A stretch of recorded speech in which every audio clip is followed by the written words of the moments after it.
Hello बच्चों, कैसे हैं आप। आज हम लोग शांत और भक्ति रस के बारे में पढ़ेंगे।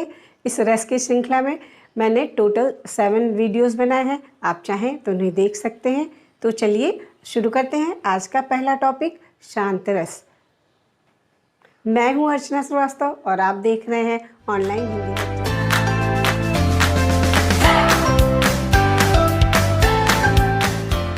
शांत रस के बारे में जब पढ़ते हैं तो सबसे पहले हम जान जाएं कि शांत रस क्या है। शांत का मतलब ही होता है मन और आत्मा में शांति। और ये शांति का भाव जब किसी कविता को पढ़ने से, जब किसी नाटक को देखने से ये संसार एकदम हमें नस्वार लगने लगे, वैराग्य विरक्ति का भाव उत्पन्न होने लगे, तो वहाँ शांत रस होता है। तो चलिए इसकी हम परिभाषा देखते हैं। जब किसी काव्य या नाटक के द्वारा सांसारिक नस्वरता अथवा इस चिंतन के तत्व ज्ञान से जब संसार के प्रति निर्वेद, ब्रैकेट में मैंने लिख दिया है, वैराग्य का भाव उत्पन्न हो, तो वहाँ शांत रस की पुष्टि होती है। इसका एक उदाहरण देखते हैं। अब लो नसानी अब न नसहूँ, राम कृपा भव निशा सिरानी, जागे फिर न डसहूँ। देखिए, जब भी हमें किसी रस के बारे में जानना हो तो पहले हमें थोड़ा सा उसका अर्थ जानना होता है। मैंने आपको पहले भी इस बात को बताया है कि अब लो नसानी अब न नसहूँ। कवि तुलसीदास जी कहते हैं इस पद में कि अब तक मैं इस नश्वर संसार में डूबा हुआ था, अब न नसहूँ, अब मैं इसमें डूबूंगा नहीं। राम कृपा भव निशा सिरानी, क्योंकि राम के कृपा से ये भव मतलब ये सांसारिक बाधा रूपी निशा नष्ट हो गई है। जागे फिर न डसहूँ, मैं अब जग गया हूँ और फिर से उसमें संलिप्त नहीं होगा, फिर से उसमें क्या कहता है, लिप्त नहीं होऊंगा। तो अब देखिए, अब इसमें क्या है, स्थायी भाव क्या है। तो स्थायी भाव तो पहले से ही वो निश्चित होता है और वो हमारे मन में भी होता है। तो इसका स्थायी भाव है निर्वेद, जिसको हम वैराग्य भी कह सकते हैं। चूँकि निर्वेद ज़्यादा सुना हुआ शब्द नहीं लगता, इसलिए मैंने इसको ब्रैकेट में वैराग्य भी लिख दिया। फिर विभाव आता है। विभाव के भी 2 भाग होते हैं, आलंबन और उद्दीपन। और आलंबन के भी 2 भाग होते हैं, आश्रय और विषय। तो इसका आश्रय, क्योंकि ये भाव किसके मन में उत्पन्न हो रहे हैं, तुलसीदास के मन में उत्पन्न हो रहे हैं, तो ये आश्रय है तुलसीदास। और किसके कारण हो रहे हैं, राम नाम, राम की भक्ति। तो विषय है राम नाम या राम की भक्ति। और उद्दीपन क्या है, सांसारिक नश्वरता। और अनुभव, राम के चरण कमल में बसने का उनका जो प्रण है, ये उनका अनुभव है। और संचारी भाव क्या है, विमर्श, वितर्क, हर्ष, निर्वेद, दैन्य आदि। तो चलिए यहीं पे हमारा ये रस पूरा होता है। अगले रस के बारे में पढ़ते हैं। चलिए आज का दूसरा टॉपिक पढ़ते हैं, भक्ति रस। भक्ति से संबंधित समझ में आता है कि ईश्वर के प्रति जो प्रेम का भाव है वही भक्ति है। और उसको हम रस के शब्दावली में रति कहते हैं। तो ये जो रति शब्द है 3 बार आता है। एक बार आता है श्रृंगार रस में, नायक और नायिका के प्रेम के लिए। दूसरी बार आता है वात्सल्य रस में, छोटे बच्चों के प्रति आता है। और तीसरी बार ये रति शब्द भक्ति रस में आता है, जो ईश्वर से संबंधित होता है। तो इसकी परिभाषा देख लेते हैं। ईश्वर विषयक रति, भगवान के प्रति अनन्य प्रेम ही जब परिपुष्ट होकर भक्ति रस में परिणत हो जाती है, तो वहाँ भक्ति रस होता है। मतलब जो भगवान के प्रति संबंधित जो हमारा प्रेम है, वही जब रस में परिवर्तित हो जाता है, तो वहाँ भक्ति रस होता है। उदाहरण देखते हैं इसका। पुलक गात हिय सिय रघुबीरु, जी नाम जप लोचन नीरु। देखिए यहाँ भरत जी ने अपने भाव व्यक्त किए हैं राम और सीता के प्रति। वो कहते हैं कि जब मैं हृदय में उनका स्मरण करता हूँ, श्री और रघुवीर यानी सीताराम जी का, तो पुलक गात, मेरा जो शरीर है पुलकित हो जाता है। जी नाम, और जीव्या से नाम उनका निकलने लगता है, जाप होने लगता है। लोचन नीरु, और उनके नेत्रों से जल बहने लगते हैं, अश्रु बहने लगते हैं। तो अब जानते हैं इसका स्थायी भाव, विभाव आदि। तो स्थायी भाव ईश्वर विषयक रति है। विभाव क्या है, विभाव 2 पार्ट में होता है, आलंबन और उद्दीपन। और आलंबन के भी 2 भाग होते हैं, आश्रय और विषय। चूँकि ये भाव भरत के मन में उत्पन्न हो रहे हैं, इसलिए आश्रय है भरत और श्री राम जी के प्रति हो रहे हैं, सीता जी के प्रति हो रहे हैं। तो ये राम सीता क्या है, विषय है, और उद्दीपन क्या है, उनका ध्यान लगाना, उनका स्मरण करना। और अनुभव क्या है, उनके शरीर का पुलकित होना, आँखों से अश्रुपात होना, अश्रु का गिरना। और संचारी भाव क्या है, हर्ष, स्मृति, मति, वितर्क आदि।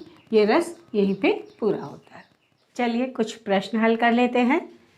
निम्नलिखित पंक्तियों में निहित रस स्पष्ट कीजिए। पहला है, भारत माता का मंदिर यह, समता का संवाद यहाँ, सबका शिव कल्याण यहाँ, पावे सभी प्रसाद यहाँ।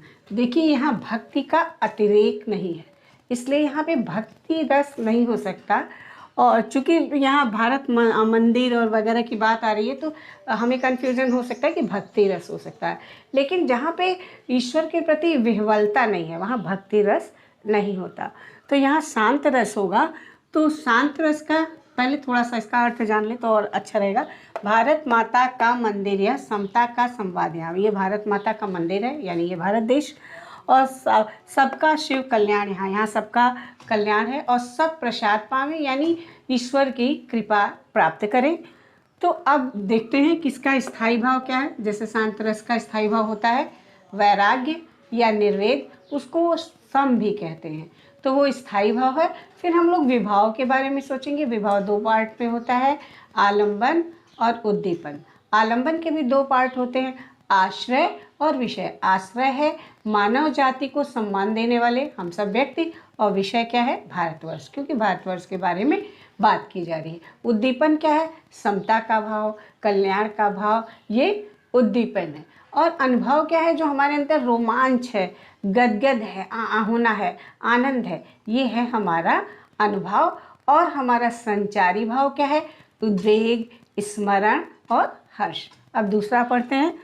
आंग खड़ियाँ झाई पड़ी, पंथ निहार निहार, जी भड़िया छाला पड़ा, राम पुकारी पुकारी। देखिए यहाँ पे वो भक्त का उद्वेग, ईश्वर के प्रति व्याकुलता दिखाई दे रही है कि वो कहता अंखड़ियाँ झाई पड़ी, मेरी आँखों में झाई पड़ गई है।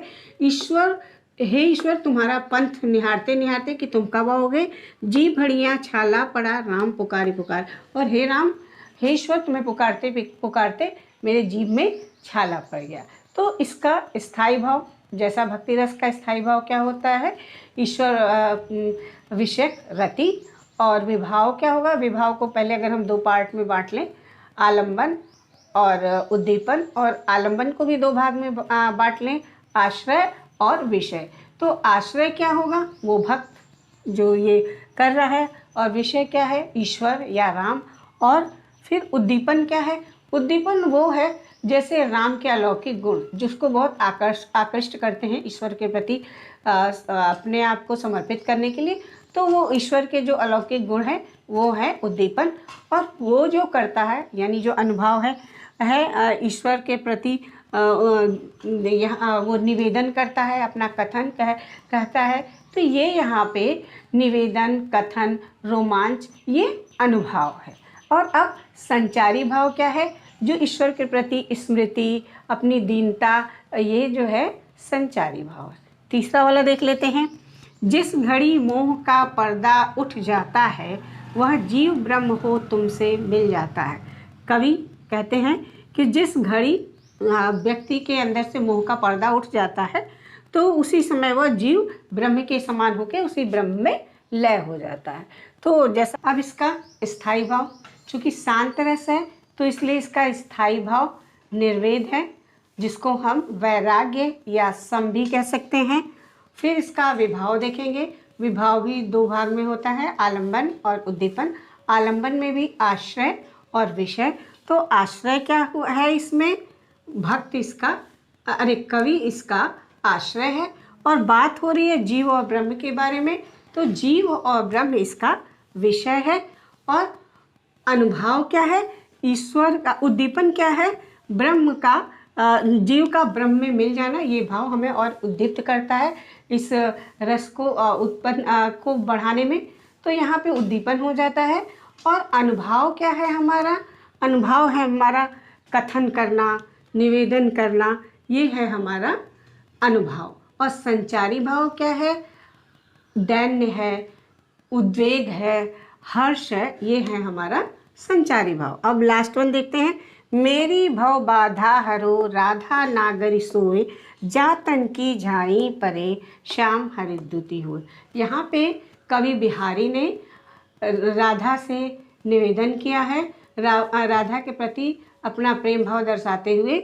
तो कहा है कि हे राधा, तुम मेरे सांसारिक बाधाओं का हरण करो, और क्योंकि तुम्हारे झाई मात्र से, यानी तुम्हारे प्रतिबिंब मात्र से श्याम हरिद्युति हो जाते हैं, प्रसन्नचित्त हो जाते हैं, तो तुम मेरी भी बाधा को दूर करो। तो यहाँ ये चूँकि ये भक्ति रस है, तो यहाँ का इसका जो स्थायी भाव हो गया ईश्वर विषयक रति, और इसमें विभाव देखेंगे तो विभाव में आलंबन और उद्दीपन, और आलंबन के अंतर्गत भी देखेंगे कि आश्रय क्या है, तो आश्रय स्वयं ये बिहारी हैं, और विषय क्या है, राधा है, और उद्दीपन क्या है, ये जो राधा की कृपा है या ईश्वर की अलौकिक कृपा ये उद्दीप्त करती है, और इसमें अनुभाव क्या है, जो उनका निवेदन करना, कथन करना, ये उनका अनुभाव है।